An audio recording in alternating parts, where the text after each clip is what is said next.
What up, guys? Come on in. Come on in. I decided to go live in my car today because I was out and about and I had a little bit of time. So I decided to do this live. So this is the first time I'm kind of doing this live on YouTube, I think, in my car for people to actually join. Because the other night when I was doing my live with Jesse, there were some people in the comment section who were saying that they wanted to debate me on certain things, and I was like, okay. I went over it and I said, okay, cool. At some point in time, I should allow people to have their say. So it could be interesting, or it could be a bloody car crash, if I'm totally honest. Knowing some of the people on the bloody internet and what they're like. So yeah, I thought I'd go live, and also that's just me trying to charge this phone. And I thought I'd see exactly who is out there who wants to ask me some questions, because I wanted to kind of talk about having a controversial opinion, and how it kind of means in these days and times that having a controversial opinion means that you're being factual. That's what it means to me, or that's what it seems like nowadays, that having a controversial opinion in these days and times means you're being factual. And I've been told a few times that I have controversial opinions, and then I say to people generally, okay, cool, you think I have a controversial opinion, quote unquote. What is so controversial about it? And when people try to break it down, what they do essentially is break down the factual information that I brought them, and I'm like, well, how are facts controversial? I don't get it.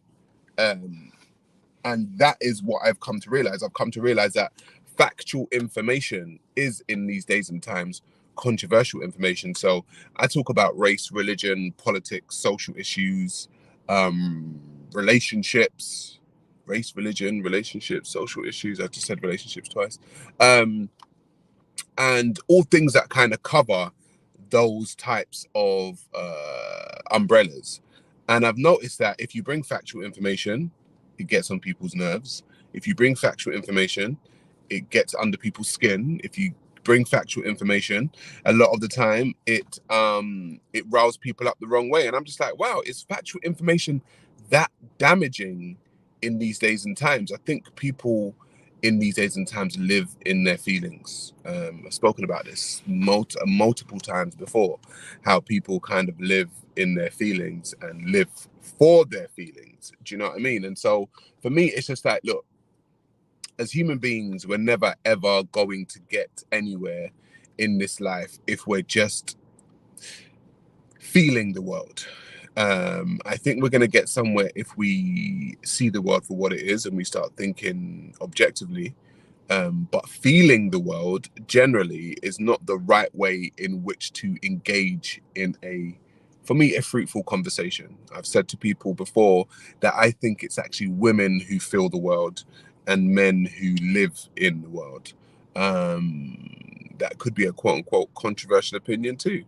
I don't know, but yeah, from my observation, a lot of people are feeling the world and they're not living in the world. And so the controversial facts and opinions that I quote unquote have are from somebody who lives in the world and not somebody who feels the world. So yeah, that's my general overview of controversial opinions coming from a factual basis. It was Ben Shapiro who famously said, you know, facts don't care about your feelings, which is very interesting because his feelings got hurt essentially by stuff that Candace Owens has said, and now he's turned into the exact opposite of what he said. You know, it's very interesting that he's turned into the exact opposite of what he actually said.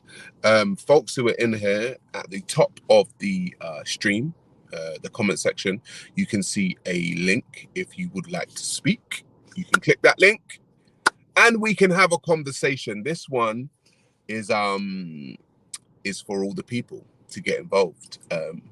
Because because a lot of people can talk in the comment section, but can a lot of people speak live? That is a question, because a lot of people have had a lot to say about my stuff throughout the years, and every time I go live each week with Jesse on the people's opinion, and it is the people's opinion. So you guys are the people, so why don't you come in and say something?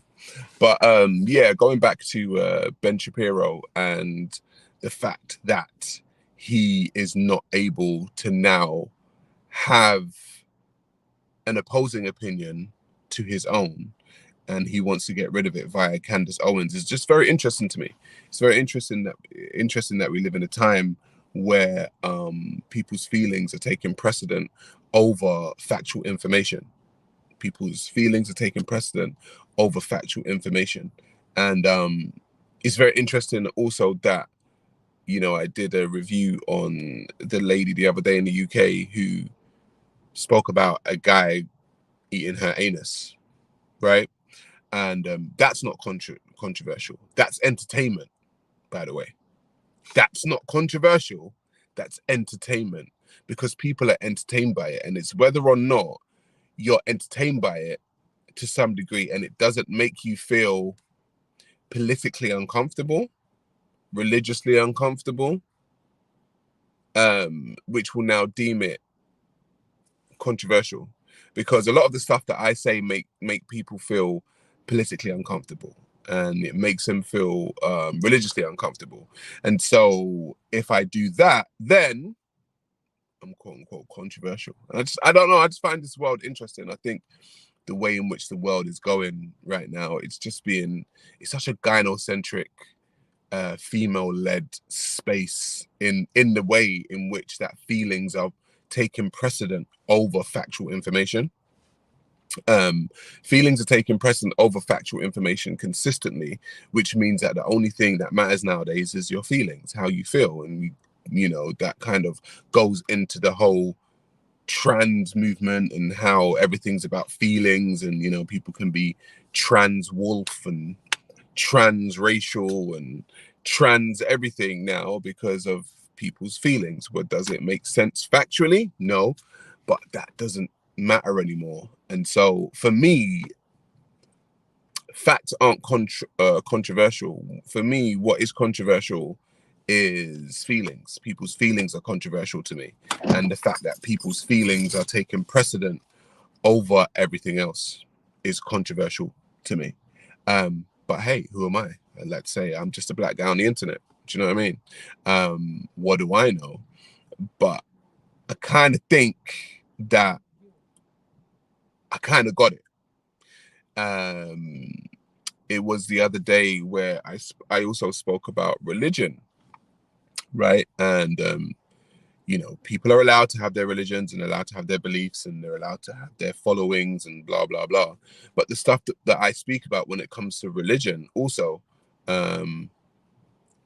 hey Super Toyota, hey Arthur Jr., how you doing? If you guys are interested in having a conversation, click the link. You can have a conversation. We can talk about whatever it is that's controversial or not that you want to talk about, because I've got like an hour or so.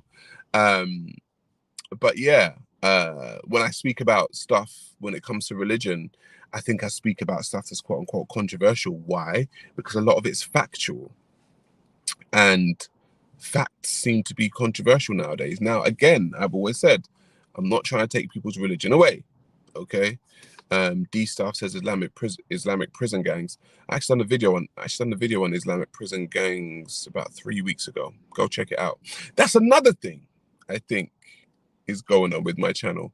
The suppression of the algorithm when it comes to my channel is absolutely crazy. Like it's crazy.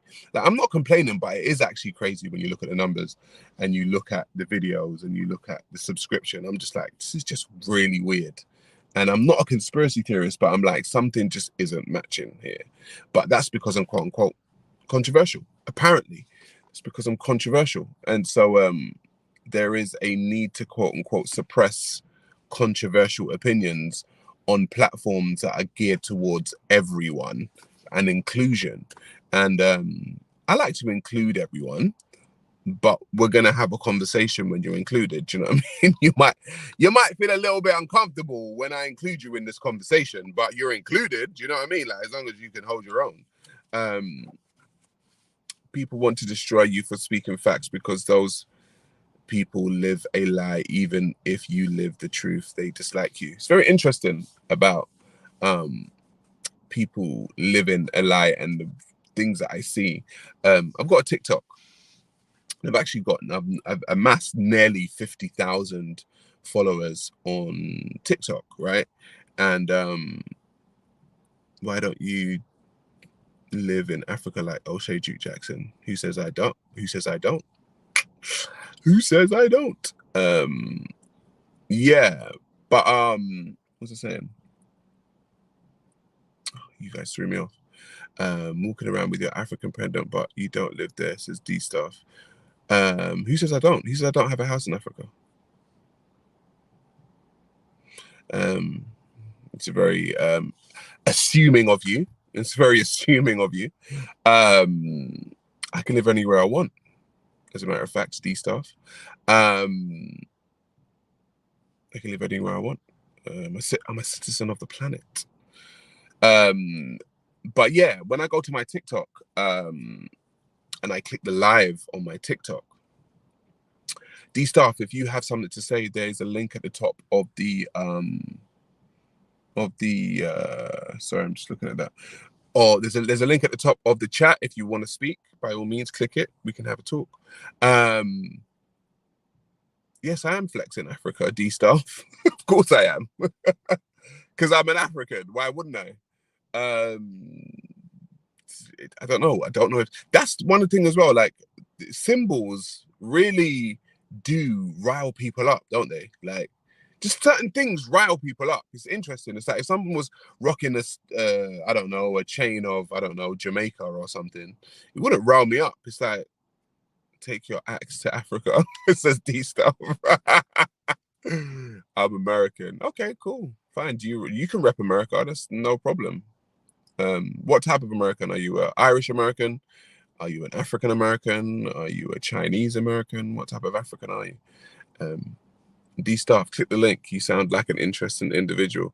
I think Sa Ra is English. I speak English, Angela Davis. I definitely speak English. Super Clip says, Sa Ra, how do I reach out for and feature on my podcast? You can contact me on my Instagram. Yeah, you can contact me on my Facebook. And then, yeah, I'll get someone to contact you.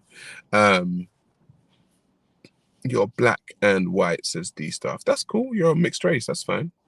You're allowed to be mixed race and live in America, but that wouldn't make you an American. Do you know what I mean? It would make you American by nationality, D stuff. Do you know what I mean? It wouldn't make you an American if you're black. I know people have got this whole, oh, I'm black, I'm American. It's like, it's not how you get treated, but okay. Anything's possible, I guess. Anything pro-black riles non-black people up and gets them in their feelings. It's true. I've noticed that. It's very interesting, you know, like it's very interesting. Pro-black in a white man's society. Yeah, people can be pro whatever in any society. I think, do you know what I think that? Do you know what I think that is? I think that Americans have a different version of what it is to be quote unquote pro-black. Maybe that's what it is, D stuff. Because you can be progressively your country or your continent and still live in another country. I don't know why that wouldn't be the case, but yeah, Demswood, what's going on, man? Watching the live stream on my lunch break. What's going on, brother? Yeah, guys, if you want to talk, click the link in the comment section and let's have a chat. A lot of people talk in the comment section, and this is the people's opinion. So, you know, I want people to have their opinions. Do you know what I mean? I want people to have their opinions, and I think we should have it. I think we should have the conversation. A lot of people have been in the comment section of my live videos when I go live every Tuesday. Live every Tuesday, guys. and they say, oh, you know, you need to engage. I've got this to say, I've got that to say, I've got that to say, I've got this to say. And I'm like, okay, cool, fine. Well, you'll get your chance. Your chance is here. And let's have it. But it's all of a sudden people are quiet as church mouses. I've been debating for a lot of time, guys. I won't lie. I've been debating for years. Okay. And in my experience, a lot of people that talk a lot of stuff on the internet are not debaters. They're not very articulate in their speech. Okay, so they can be champion of the comment section. You're right. This is what I've always spoke about, the champions of the comment section in on the internet, and they can say all kinds of stuff in the comment section. But if they were to be thrown into an arena where they have to speak to you face to face, they'd crumble.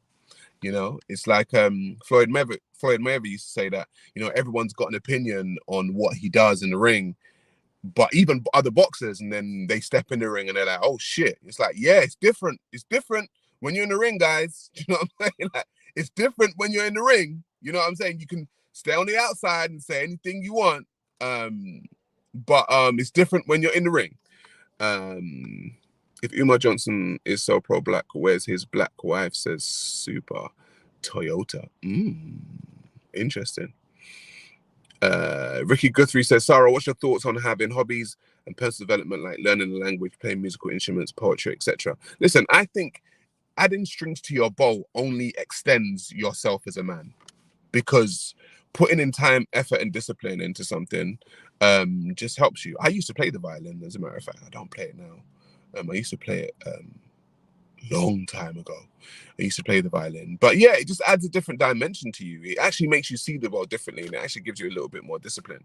So yeah, I'd say definitely add something to your bow, and it just extends who you are as a man.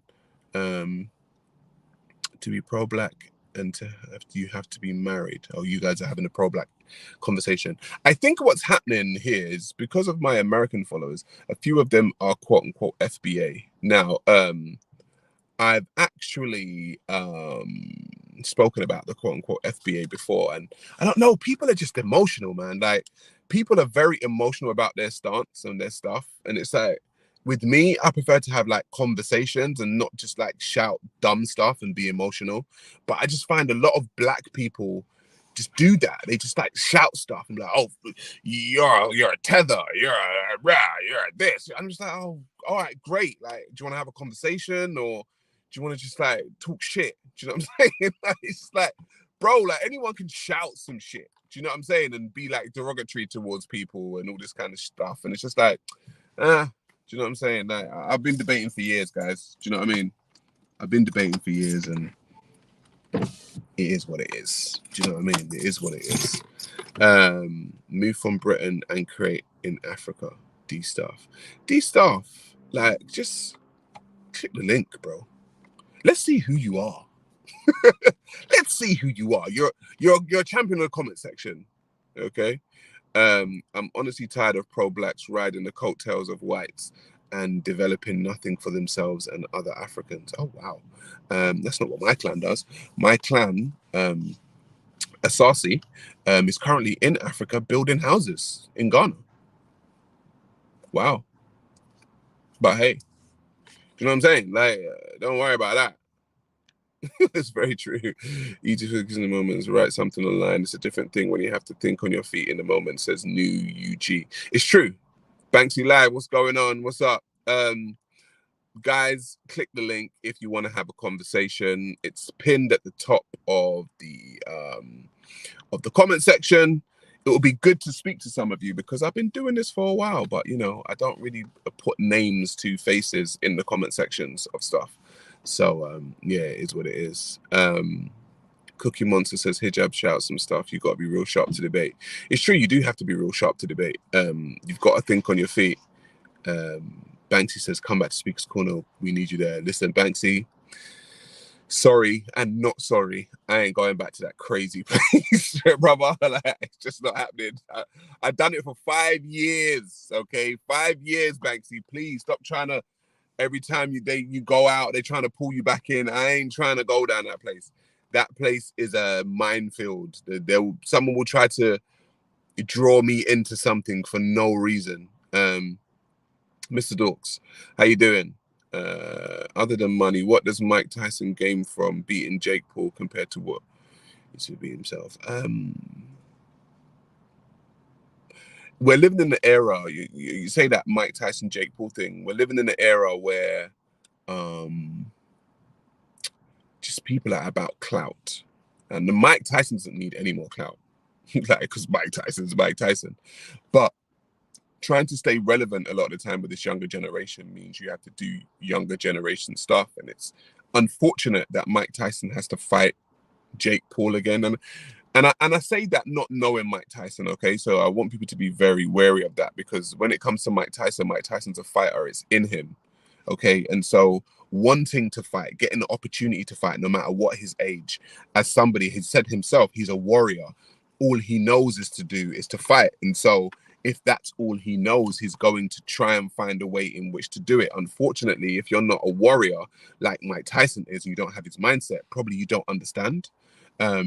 So I can sit here and judge a man, but the bottom line is, listen, man, he says that's who he is, that's who he is, and that's what he's about. So shout out to Mike Tyson.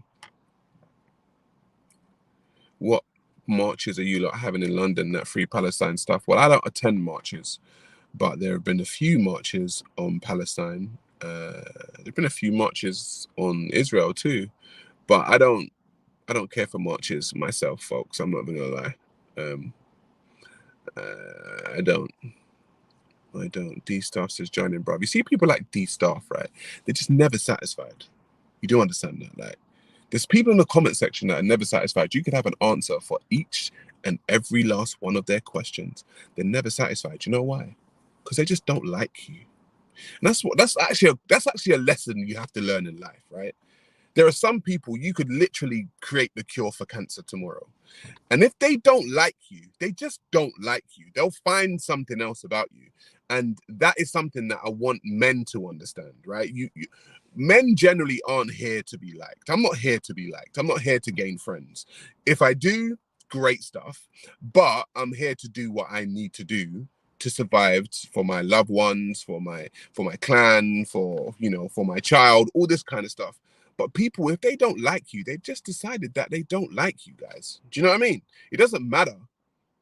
It's just like you just understand that people don't like you. It doesn't matter. You could, like I said, you could create the cure for cancer and AIDS, right? And stop world poverty. People don't like you.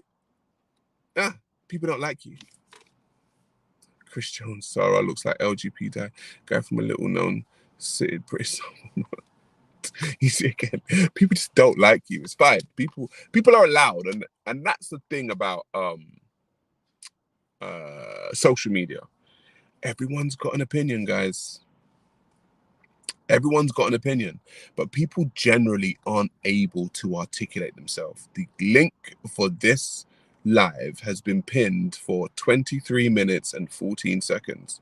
And understand something. Many people have come in and gone out. Many people have said some stuff and stayed and gone out, but no one's clicked it. Why? Because people generally aren't ready to debate. They're not ready to actually back their stance. They're ready to shout insults. They're ready to throw insults and say dumb stuff, but they're just not ready to debate. And this is where I stand. I have peers. My peers, right, are ready to debate. My peers are ready to go on podcasts. They're ready to go on all kinds of stuff, podcasts, TV shows, and do all of that, and be like, you know what, I'm ready to debate. But most people aren't. Like, most people in the comment section is dumb. It's just dumb. If his name was Egansu, he'd take offense at that. Don't talk about that, then proceed to talk about it. I don't know what you're talking about. Are you still doing acting? I am still doing acting. I dipped my toe back into acting last year. I dipped my toe. I was doing a play up north. I didn't advertise it. I wanted to kind of dip my toe into it and kind of see what it was like. But yeah, I'll still do acting. It has to be the right role though.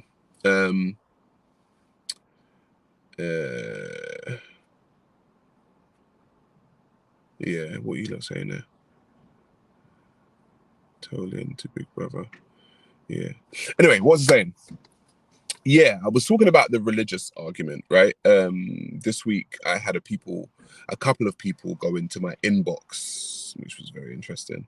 Come into my inbox on Instagram saying, "Oh, I saw your thing and you were saying this about religion and blah blah blah about Islam and Christianity and Judaism and blah blah blah." And I'm just like, everyone's allowed their religion, guys. Like, I'm not trying to take your religion away. I'm just saying this is what I think about this thing called religion.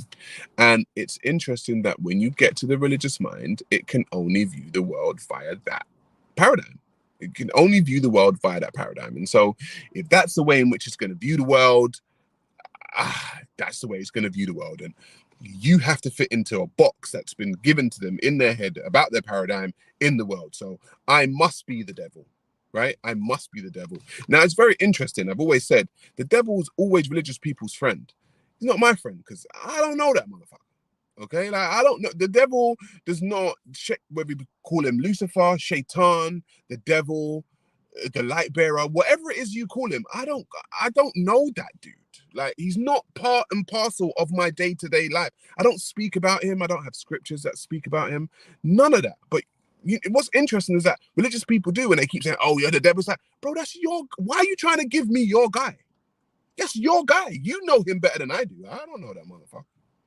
Do you know what I mean? It's just like, it's interesting to watch. I'm not gonna lie, it's interesting that people try to make you fit into the box that they've put into their head and put you in the box too. I'm just like, no, leave me alone. I'm not in that box. But hey, it is what it is. Do you think the Islamists are a genuine problem in the UK? Or is it overblown? I think the Islamists are a problem everywhere they go, not just the UK.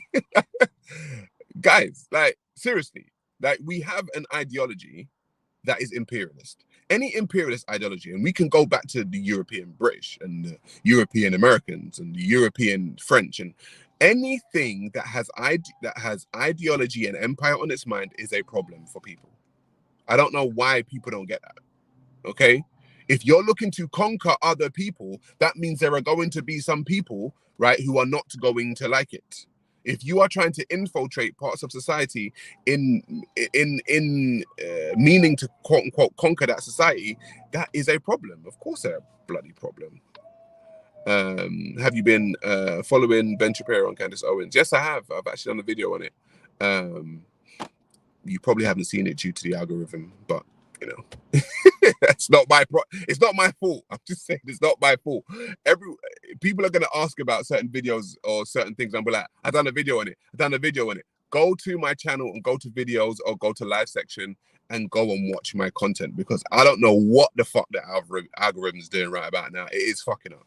I need the black Muslims to talk about the Muslim guy disrespecting the old black woman on the bus, but they won't. I didn't see that video, Anubis89. I didn't think it. Sorry, I didn't see it. I had a wild thought last night. Hallelujah is the same as Alhamdulillah. Okay. Only religious people can go to hell, says Anubis. Algo is racist. I'll find it. Thank you. As much as I think Islam is a nonsense, I don't think that it's a big problem as the media makes out. The government is the biggest problem citizens in this country face. I would say I'll probably agree with you. I would say that, like I said, I think imperialist ideologies are a problem. Any ideology that's imperialist, doesn't matter what it is.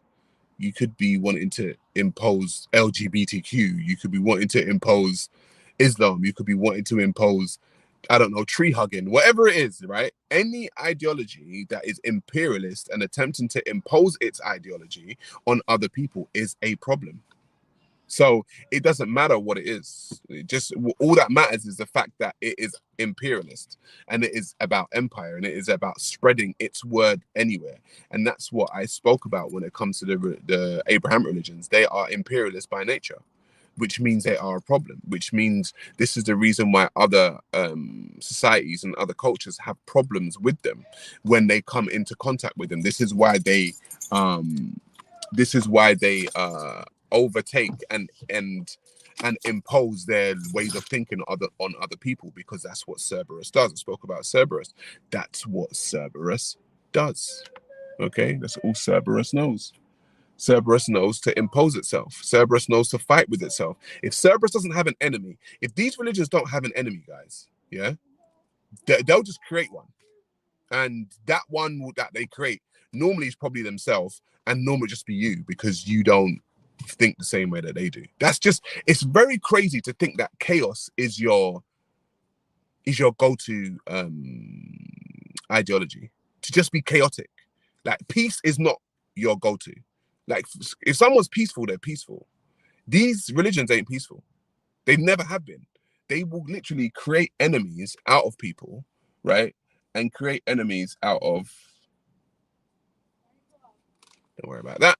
And create enemies out of other people just for no reason. Banksy South says, what do you think of this new Scottish hate law? Listen, man. We're living in times where freedom of speech is is under attack. Okay.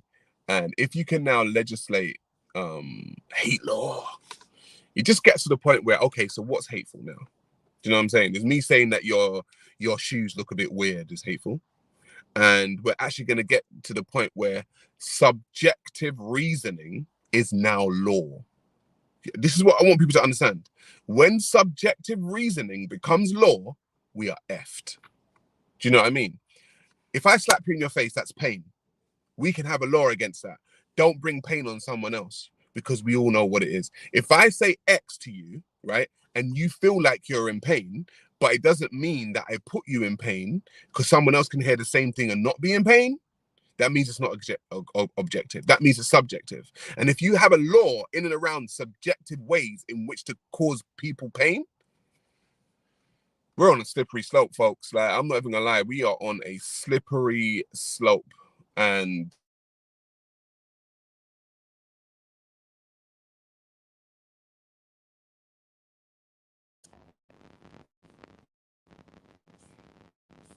yeah, folks, sorry about that. I had a call come in. Dems Wood, big up yourself. So I'm pro-black men, conservative black men. Big up yourself, Dems Wood. It's very interesting that people people think, sorry, I'm just reading your guys' comments. Yeah, people think that being progressively black means you are anti-white or anti-everyone else.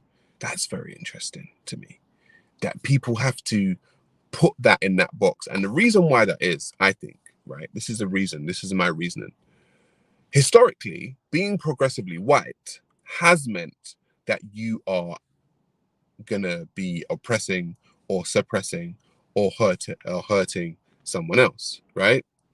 That's what it actually means. And I think that if somebody says, oh, I'm progressively black, just meaning that I'm for the progression of black people, that's all it means, that people start to get scared. They start to think that, oh my God, you know, it means that he's going to suppress and oppress other people. And I'm like, I ain't got time for that.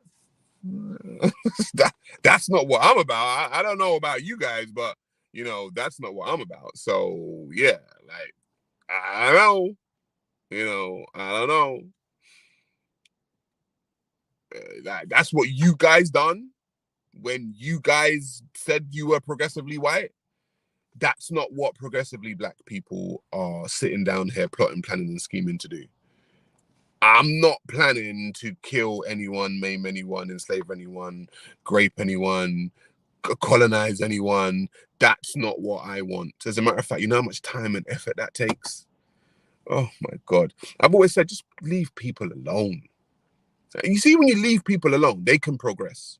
You see, if I'm constantly meddling in the people in your house, I'm messing with your mom and I'm messing with your dad and I'm messing with your children and I'm messing with that, blah, blah, blah, blah, blah. It's just like, brother, like, leave us alone so we can progress. No, I don't want you to progress. I'm just going to mess with you, blah, blah, blah, blah, blah. But if you leave those people alone, they can progress. Leaving black peoples alone in Africa specifically and all around the world, and everyone leaving everyone else alone, people get to progress. And then it's like we're on the game of life now. We're playing the game of life. That's it. Right? Who's top of the social economic ladder? Who's bottom of the social economic ladder? Why? Who's got the most resources? Who can trade the best? All this kind of stuff. That's what I'm about. That's childish. Leave people alone. Imagine someone saying it's childish to leave people alone. Imagine that. GK the Elder. GK the Elder, click the link. Let's have a conversation. Let's have a conversation about this, because I don't understand how leaving people alone is childish. I don't understand. But like I said, people are champions of the comment section. White people have a fear of black revenge because they know it's deserved. But the fact is, black people just want to be left alone. Anubis89 couldn't have said it any better myself, brother. Couldn't have said it any better myself. Like, we ain't got time to fucking, oh, what we're gonna do, guys? Oh yeah, let's grab the weapons. Let's nuke all the white peoples. Let's nuke all the Arabs. Let's nuke all the Chinese. Let's nuke the whole world. It's just like, brother, we ain't got time for that shit. Like, there's 7 billion people on the planet. 7 billion people on the planet. If anyone thinks that every part of that 7 billion people are going to think the same way, you are an absolute idiot. You are an absolute fool. If you are trying to keep everyone thinking the same way as you, you're a fucking idiot in my personal point of view, because you're not being realistic. It's not realistic. Emmanuel Kingsley, thank you. I'll keep up the good work. Do you consider yourself black, British? He happens to be black. I'm nationally British. My nationality is British, but I'm an African, genetically, essentially. But I speak English. I was grown here. But yeah, I'm an African. It's just, you can look at me, you can see that, right? Do you know what I mean? It's like, I can't hide from this face. Do you know what I mean? It's like, I can't hide from this face. But yeah, I'm definitely nationally British. I mean, culturally, there are definitely some things that I adhere to which are British. A lot of things I adhere to which are British. But then there are some cultural things that I adhere to which are African. Do you know what I mean? So it's just like, I guess I'm in a unique position. If you will convert to Islam, we can all think the same. No thanks. Culturally, are you also English? Sorry. Yeah, I said, yeah, culturally, we're British, man. Like, I was grown here. But then that's, like I said, being black in Great Britain is an amazing thing. And I think it's the same for Americans, because black people have certain things that they do in their culture.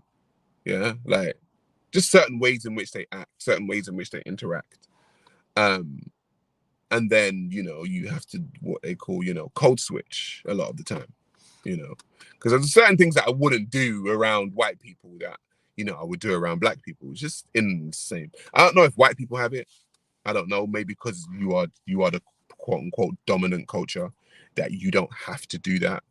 But yeah, black people do it all the time. They do it all the time. So yeah, it's just what black people do. And not even all Muslims think the same. Anubis89 is very true. The women in the UK are as toxic as women in the UK, in the Matrix, in the US. Yeah, Western women in general.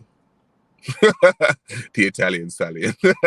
I think Western women in general, they have this thing going on right now. And hey, listen, Passport Bros exist for a reason. D-Staff says just agreed to the same thing. D-Staff, you still here, mate? You still here, mate? Oh, Banksy Style's coming in. Hang on. Good evening. How are you, sir? Good afternoon, Banksy. How you doing, brother? I'm good. It's been a while, mate. It's been a while. You went through a lot of drama since the last time I saw you. A lot happened. Listen, a lot happened, mate. A lot happened. Are you still going to Speaker's Corner, yeah? From time to time, yeah. It's still the open air madhouse that you remember it. It's getting a little bit bad, actually. There's a lot of violence almost. Of course there is. Now. Of course there is. last week someone got slapped, and then the police arrested. They arrested the guy who got slapped, and then they went and arrested the guy who slapped him because the guy who slapped him was a Muslim.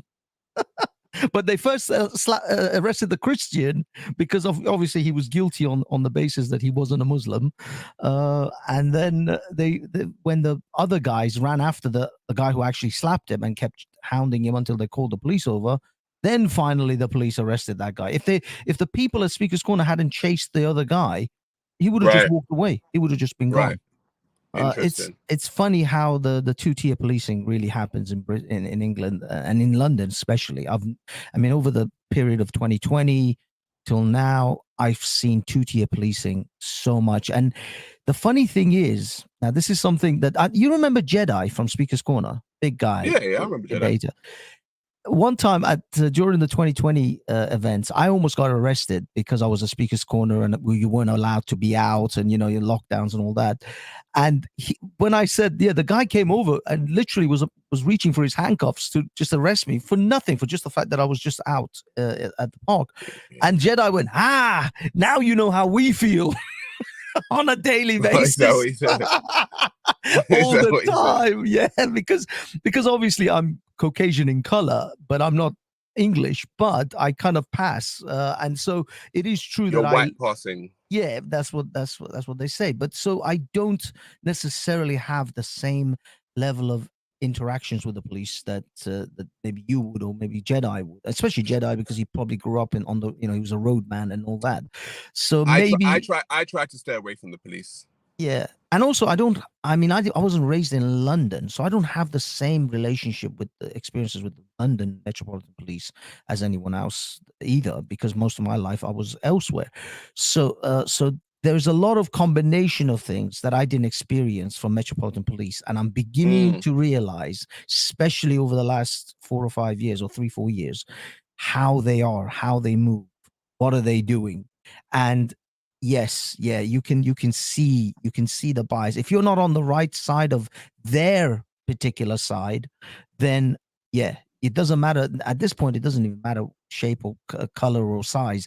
They will treat you because you are the other, you are the enemy. And I can appreciate how the African Caribbeans in London have experienced that, because they've probably always been the other, the outsider, Well, it's something that gets ingrained into Black people's, and whether you're a law-abiding citizen or not. I'm a law-abiding citizen. Okay, exactly. I'm a law, but I don't do shit. I don't sell drugs. I don't do all of that shit. But even me, I'm wary of the police, and I'm like, why? And that is a thing of, historically in the UK specifically, when it comes to the UK, and you think about the Brixton riots and all this kind of stuff and how people were, treated. It's just a historical, like I said, Vernon Hogan Howe, when he was head of the Met Police, right, said that the police are institutionally racist. He said it as the head of the police. So I'm just like, all right, well, if the head of the police is saying it, all right, cool. All right, I'll believe it. I don't need anyone else to, convince me.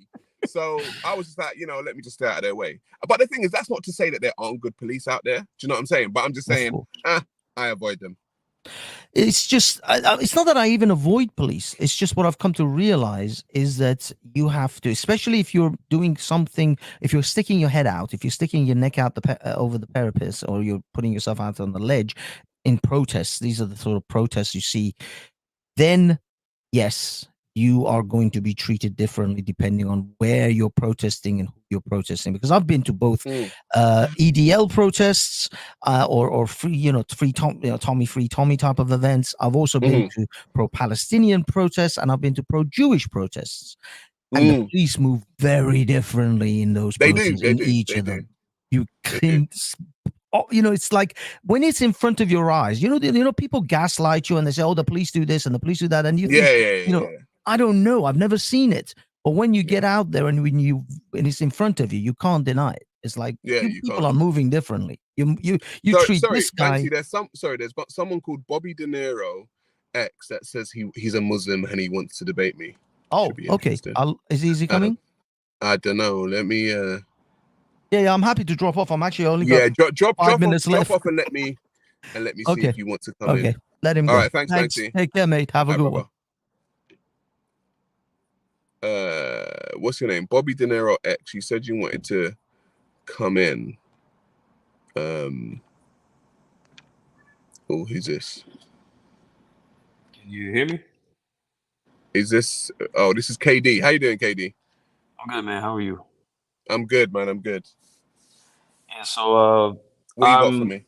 I was commenting as GK the Elder. I didn't mean to sound all abrasive with the whole that's childish thing, but I just kind of it bothers me when I hear intelligent black men say just leave people alone or just be left alone. Can I explain why? Yeah, of course. Yeah, go for it.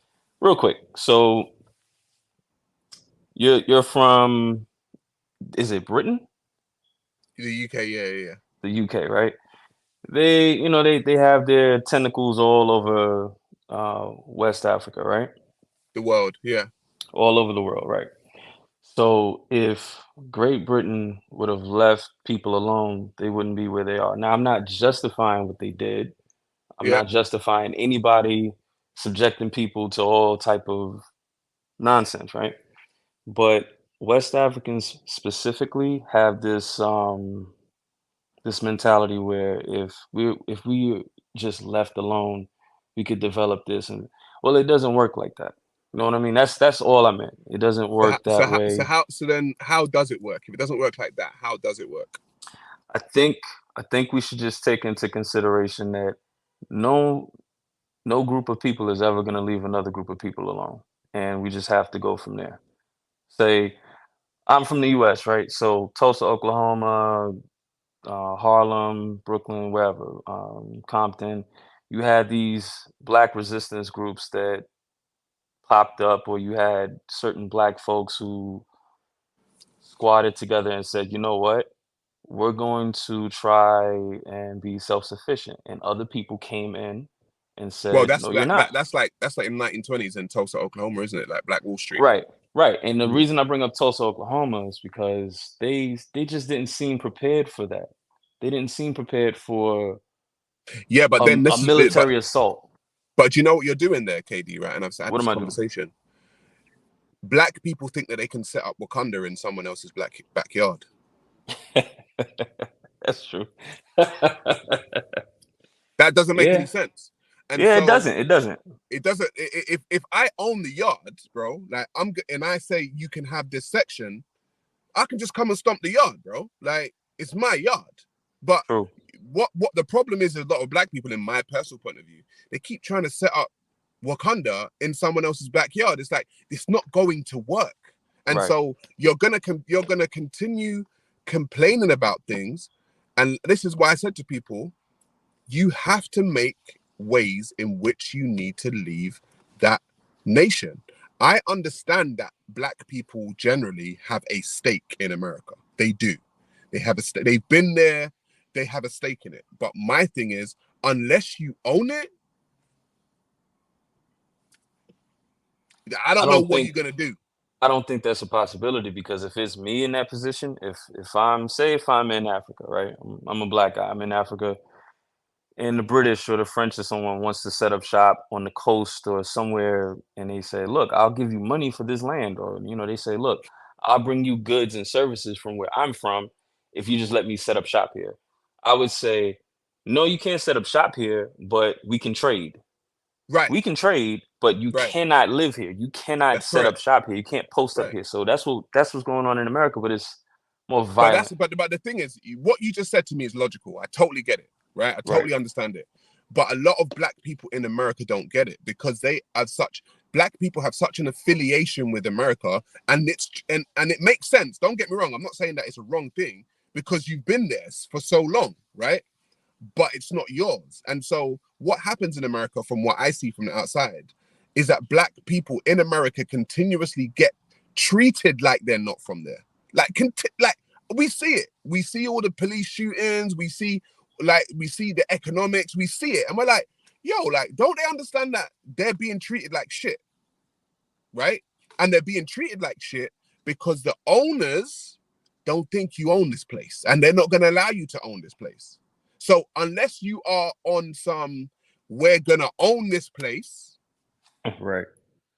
it don't make no sense. So you might need to go somewhere else where you can own. And that's why, I've got people building, houses in Ghana, right? Right. Part of my Right. clan building because they're Ghanaian, so they can own. And I think it's one of the unfortunate things about Black people in America, and I say it's unfortunate. It's not me I'm not trying to disrespect or anything, right? The ties have been severed for so long from the continent in which you came that it's like they just don't know, like they just don't know anything but America. And it's like America was supposed to make you into something else. And that's what America done. There's a book that I referenced called the Miseducation of the Negro. America made the Negro. Right. And then they made the Negro, and then they say, hey, you are guys, this is what you are. And it's like, you are uniquely American because you don't have a tie to your original place.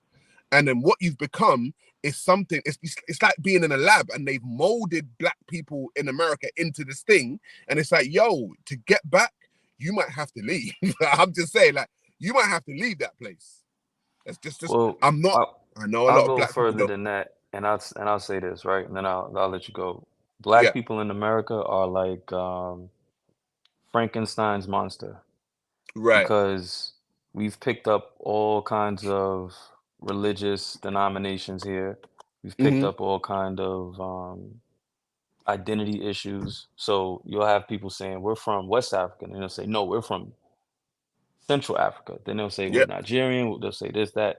My thing is always it shouldn't really matter as long as we try to get back to some semblance and understand that if you look like the people that's from over there, it doesn't matter Yep. which region they're from because even that's a lot of horse shit going on. Do you know There was what's a lot very of interesting? mixing and matching. Sierra Leone just made it easy for African Americans to come to start a life and set up business in Sierra Leone. Mm, Ghana has done the same. I believe I don't know if it was Rwanda done the same. Don't quote me. But there's been so many different African countries saying, "Listen, guys, African Americans, you're welcome. Like, come, we're here." And it's like because of these psychological impairments that have been kind of put upon Black people in America, like, oh, I ain't out Africa, no, I ain't going to no Africa. Blah, blah. Africa's a place where it's like, yo, a lot of the time, just to kind of go left, we saw the stream with Kai Cenat the other day and Davido from Nigeria. I don't know if you saw it, right? okay. And a lot of people are like, yo, is that what Africa's like? And it's like, yes, motherfucker. It's like Africa just isn't some fucking downtrodden place. Yes, Right, there are right. places where there are. Don't get me wrong. Of course, there are places, but it's not all like that. But because of let's just say the programming and the propaganda, a lot of Black people in America seem to think that if you go to Africa, you're just going to be running around with a bone in your nose around a campfire. Do you know what I mean? It's crazy. Right, which is extremely ignorant. And then, a lot of African Americans unfortunately have that view of a lot of places. Like they think that they can watch Top Boy and then they know all there is to know about Black people in the UK. Yeah, yeah, It's yeah. it's, it's, it's a lot of ignorance that goes on over here, and maybe at some point that FBA thing is gonna implode on itself, and I can't wait because as an African American, I call myself Black African, but obviously I was born and raised here. But Right. a lot of these groups, they don't have an out. They that's why I said it's childish because they think that if they're just left alone here, they can develop things, but it's never gonna work like that. And then when you They're in have that someone else's conversation with backyard. them, right, then you're in somebody else's backyard, and then you could go to them and you could say, "Hey, we're FBA group. We have all of this money. Take my money and just let me have this land and leave me alone." And America's like, all right, you can buy the land, but you're gonna have to keep paying the taxes. And another thing, Right. if we decide that we want to keep on messing around with you, then we'll mess with you, and there's nothing you can really do about it. Sorry, Katie, there's this guy called Bobby De Niro. Bobby De Niro, if you want to come into the chat, you have to click the link at the top of the comment section if you want to come in. Yeah, sorry, go on, bro. Yeah, man, they gotta understand that if you study these groups that tried X, Y, and Z from the early 1900s to basically the late 80s. The groups that were most successful and the groups that gained the most ground were the groups that tried to reconnect with West With, Africa, Central Africa, and South Africa, but you even know who East Africa. also, but you know who also done it. This is why people talk about immigrants, right? You say, oh, Right. the immigrants. You know what the immigrants do? They have one foot in America and they have one foot in their country, whether they be from China, Taiwan, Japan, Nigeria, anywhere. So they understand that if shit hits the fan in America, they're gone. They can go back to their country. And that is the unfortunate thing about black people in America. Black people in the UK have it. My family are from Jamaica. I got land in Jamaica. I got family in Jamaica. Shit hits the fan over here, I'm gone. Right? I got people in Ghana. Right? If shit hits the fan, I'm gone. And so people don't understand that the world is it's a humongous place. You have to have a back door for everything. For everything. And then you also got to be prepared to fight for what you have, because people will come where you are and they'll try to take what you got. Right. I hear you. That's never gonna stop. You know what I mean? It's there at first. It always goes like this throughout history. They come, they try to trade with you, and then once they see what you got, they say, "Okay, yeah, we'll trade with them this time, but next time we come back, we ain't asking." And if you ain't got no way to stop it, it's like, be my guest. You basically inviting them in. Basically. So a lot of people are too friendly and they don't know how to build walls. And it's not, I'm building a wall because I hate you. It's, I'm building a wall because, I actually want to make sure that I need to protect this. That's all I'm saying. Like, I need to protect what I've got here. That's it. And it's that simple. It's not because you hate people, but bro, I'm trying to get this guy De Niro in. But yeah, go ahead, man. I just wanted to chime in real quick. Thank you, brother. Thank you. All right, man. Bobby De Niro, you said you've switched it on. Man, what are you talking about, bro? At the top of the comment section, right? I've pinned it. Not unless it's not pinned anymore, guys. Is it still there? Guys and girls, you let me know that the link is still pinned there, because yeah, I don't know what he's doing. But yeah, it was an interesting exchange with KD. I think we understood each other better after that conversation. But yeah, I think a lot of black people in America need to understand that they need to have a back door to get out of. You can't say, oh yeah, America is my be all and end all. Silly. Like, it's military strategy, guys. Like, do you know what's interesting? I had a friend, thank you, Cookie Monster, it's pinned. I don't know what this guy's doing, but I actually had a friend who was part of the army, and when I was young, this was in my 20s, and we went to coffee, and he was like, yo, he was scoping all the doors, and I was like, what's wrong with you? And he was like, you have to know that there's a back door somewhere. I said, bro, we're just sitting down for a coffee. He said, doesn't matter, always know where the back door is. And I'm like, that's very true. And I've taken that since I was in my 20s. I was like, you have to know where the back door is. You have to have a back door, I need to join this. Bobby De Niro X, click the bloody link. If you got a phone, click the link. Now you're just trolling, Bobby X. I just get you out of it. You're just trolling now at this point.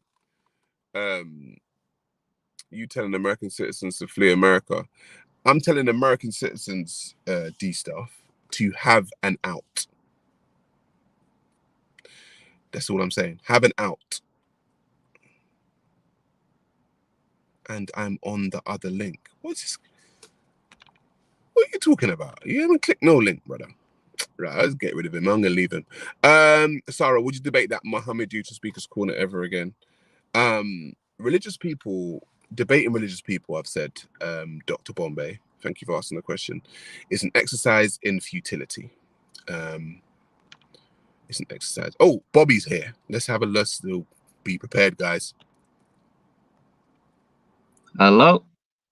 Hold on. Bobby, Hello. Bobby De Niro X, how you doing? Yes, Sarah. How are you, my friend?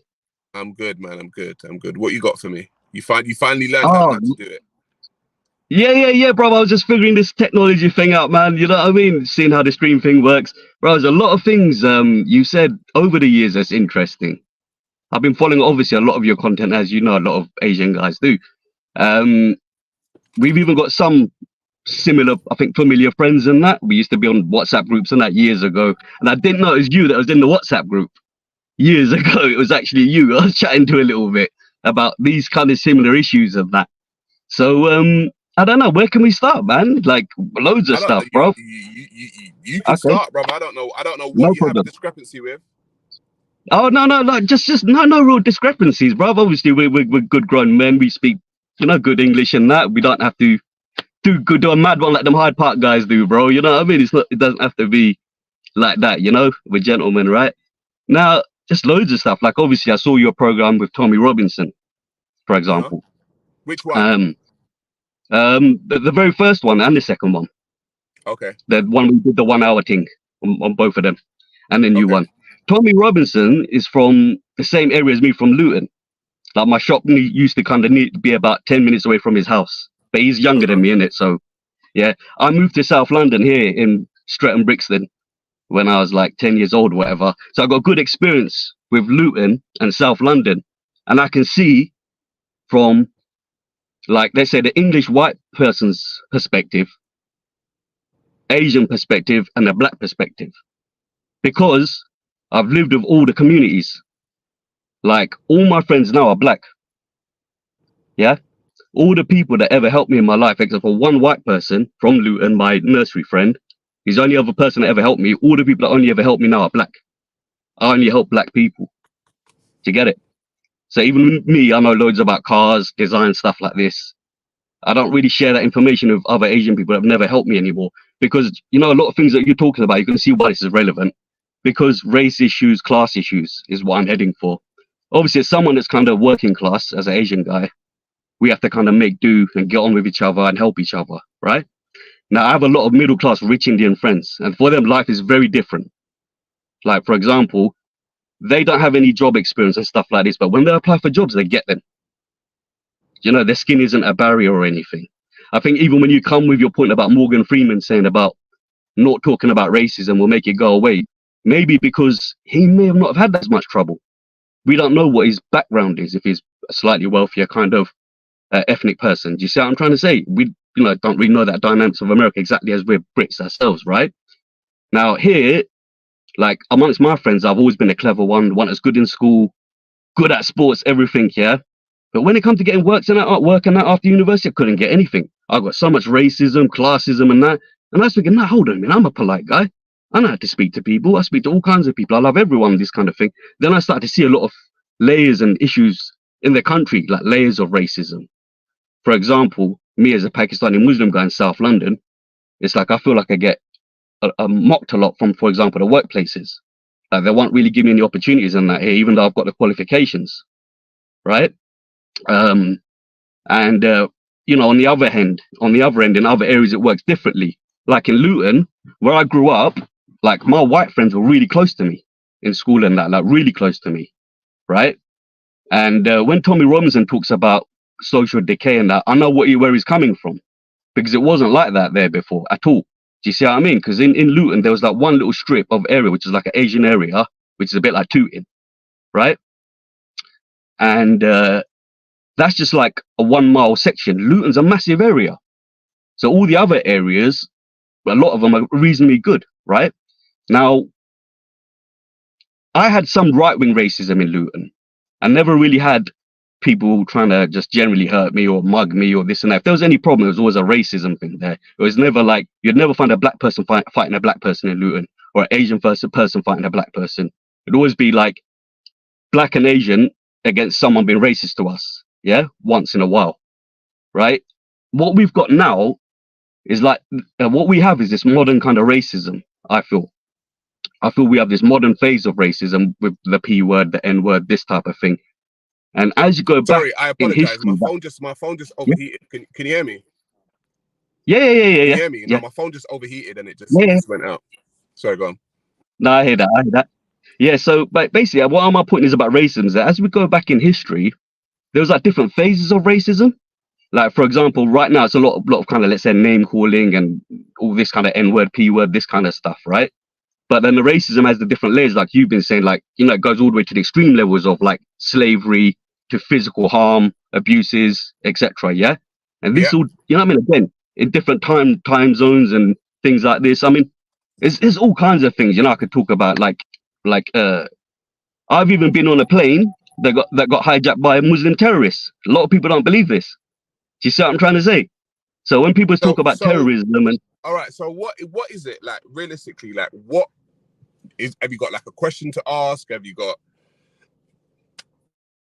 Oh no, Like, not necessarily a question. Because it seems like. But to be honest with you, I'd like to kind of probably formulate, if possible, at some point, maybe like a longer interview, a session where probably I've written things down probably a bit better. You know, go through the content that way. You know, just leave that part there for now. It's an idea. But yeah, no, generally speaking, just this whole issue of general racisms and cultural issues. Oh yeah, like this is what I want to talk about. You know, like for example, foreign issues with foreign Muslims, like immigration and stuff like this. Yeah, like as a British Muslim myself, I pushed for Brexit. A lot of people didn't like me for this, but now after so much time's gone past, they're like, you know what? We think you had a point, Bobs. We think you had a point, because what it is, Sarah, what these kind of dynamics I'm trying to get onto, similar to what your previous caller was saying, was like for example, people from, let's say, my back home country, if you want to call it like Pakistan or whatever, and I'm like Pakistan, India, Kenyan mixed, yeah. So basically, they're all for sovereignty and nationalism and nationism when it's Pakistan, but when it's England, it's like libertarianism, let's share everything, pro EU. Do you see what I'm trying to say? And then when we have the problems with, let's say, some of the issues that we've been getting here, like let's say the attacks to the scuffles, right? It kind of has to be separated a little bit. So for example, you know, let's say with the Pakistani gangs, that's like a kind of British Pakistani kind of element problem. Do you see what I'm trying to say? Yeah. So whether these seedy people do drugs, whatever, car crime, you know, whether they do this grooming gang stuff, that's something that we have to tackle. As a Muslim, do you think that Islam is an imperialistic ideology? You know what? You know what? It's a good question. I don't want to say yes or no because that's the idiot thing to kind of say, but it can be seen that way. It can be seen that way. Going on what your friend was saying, like, you know what you lot are saying about sitting up in your backyard. It ain't your backyard though. You can't be doing, you know what I mean? This kind of thing, yeah. There is an element to that, but it's a bit deeper. So for example, yeah.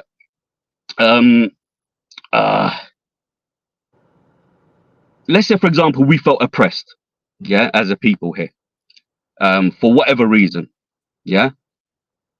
Let's say everyone's in mad debt, and we all can't pay our loans and things off, and we can't feed our families or whatever, yeah. In like the Muslim element of the religion, you're allowed to kind of uprise against usury and interest, if that makes sense. You see what I'm trying to say? You're allowed to uprise against things like usury and interest, because that's seen as a form of slavery in Islam. You see interest and the banking system, things like this is seen as a form of slavery, and this is the kind of things that's not spoken about. So the slavery is kind of built into the money now, and built into things like the EU system, freedom of movement and that. But when it comes to us not using our freedom of movement as British people, working class people, we're not really allowed to exercise it unless we've got a job. Like, for example, if I haven't got a job, I'm not allowed to leave the country at all. Even when we're under the EU freedom of movement, because I tried to get jobs in other countries and you can't do this. Do you see what I'm trying to say? But people from other countries are allowed to come here, Muslim, not Muslim, whatever, get jobs and get help and stuff like this. And we don't get that same help. So I feel that. So when the English people say that, look, our own people don't get help, army people don't get help, yeah. I'm going to stop for a second because I think you wanted to say something. But I can't hear you now for some reason. I can't hear you. I think your mic is muted. I think your mic is muted. Hello? Sarah? I think your mic is muted. But if this is going to cause a problem with your stream,